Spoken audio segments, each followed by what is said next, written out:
سلام بنات، كي دايرين؟ لاباس عليكم؟ بخير؟ كي دايره الصحيحه؟ عواشركم مبروك، الله يدخل عليكم بالصحه والسلامه ان شاء الله. واش متمنيتو؟ كي جات اللقاء ديالي اليوم معكم، غنقدم لكم اليوم طريقه تحضير فويتين بنكهات متعدده والوان متعدده مبهجه. كنحتاجو الفويتين في تزيين حلويات كلاصي، حلويات ديال لاكريم، وكذلك تزيين حلويات العيد والصابلي. بما انه غالي، كيعطيوك بثمن 15 درهم، كيعطيوك واحد الجزء بسيط وقليل منه. يمكن لك تحضري ب5 دراهم كميه كبيره، كيخرج لك 3 ديال الطاوات.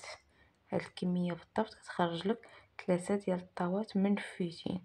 بطبيعه الحال ملي كتحضري كتخبيه في شي قرعه محكمه الاغلاق فوق البوطاجي حتى كتحتاجيه، وكتدفيه في الفران وكتستخدميه باش يرجع يتقرمش من جديد.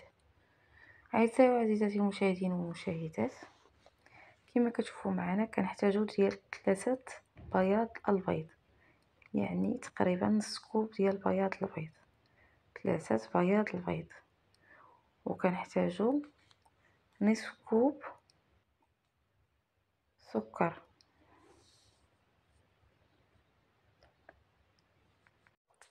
عفوا كنحتاجو نصف كوب زبدة مذابة، يعني 100 غرام بالضبط.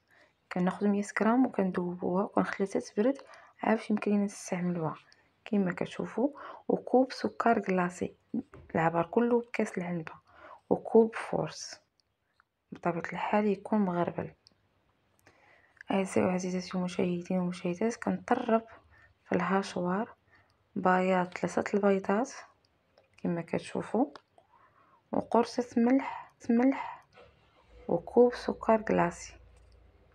كنطربوهم مزيان حتى كيندمجوا ويولي اللون ديالهم على هذا الشكل.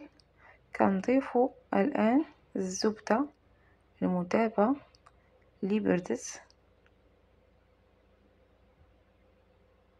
100 غرام بالضبط. العبار كله نفسه 100 غرام بياض البيض، 100 غرام زبده، 100 غرام سكر كلاصي، و100 غرام فورس. لكن عندكم ميزان تقدروا تعبروا به. بعد ما مزجنا الزبده مع العناصر كنضيفوا كوب ديال الفورس مغربل مسبقا، وكنستمر في الخلط او مزج العناصر مع بعضياتها في الهاشوار بطريقه سريعه مختصره. كنضيف بطبيعه الحال الفاني مع باقي العناصر من قبل. درنا قرصة ملح، ضفت معاهم الفاني. بعد ما كنتهيو من مزج العناصر كنقسم الخليط الى 3 اجزاء. انا فضلت نقسمه على جزئين، ومن بعد الجزء الاخير اللي كيبقى ليا من كل زلافه كنخلطهم مع بعضياتهم باش يعطيوني لون اخر. الجزء الاول كندير ليه ملون غذائي ازرق، من الافضل تخلطوا ملون غذائي ازرق غبره مع نقيطات ديال الزيت عا باش نضيفوهم للزلافه باش يسهل علينا الخلط. ونكهه الناطه. بالنسبه للخليط الثاني كنضيف ليه ملون غذائي وردي ونكهه الفرونواز. كنمزج العناصر جيدا، ثم كناخذ ورق الزبده وكناخذ الخليط ديالي وكنوزعو بهاد الآلة او الأداة، حيت ما عنديش باش نقدر نوزع به، لذلك قضيت غير بهذه اللي عندي اللي كنقطعو بها الكنافه. هانتوما كما كتشوفوا كيجي رقيق. كنوزعو بطريقه مقاده وكندخلو الفرن يكون ساخن مسبقا ودرجه الحراره تكون ناقصه على فيا مهيله. كنوجد الجزء الثاني اللي هو اللون الازرق بنفس الطريقه، كندخلوه الفرن يكون ساخن وعافيه مهيله، ونراقبوه الا كان فرن ديال الضوء يعني الفرن الكهربائي كيكون اللون موحد. اما اللي كان عندنا فرن الغاز يعني ديال البوطة، كيجي اللون غامق في الجناب واللون في الوسط فاتح، لذلك كنحصلو على لونين في كل لون.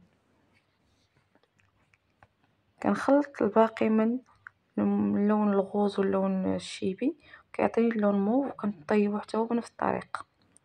أعزائي وعزيزاتي المشاهدين والمشاهدات، كما كتشوفوا كنحصل على فيتين كنخرجو بطبيعة الحال من الفرن كيكون رطب جدا، كنخليه حتى كيضربو البرد عا باش كيكرم، كنشدوه كنديروه في بلاستيكات او قرعة محكمة الاغلاق ديال الزجاج، وكنحتفظو فيه في البلاكار حتى كنبغيو نستعملوه كنعاودو ندفيوه في الفرن باش ترجع ليه القرمشة اللي كتكون فيه. هانتوما كما كتلاحظوا حصلت على 4 الوان، كنحتفظ به وكنستعملو في تزيين الصابلي والحلويات والغريبة، وكذلك تزيين كاطو كلاصي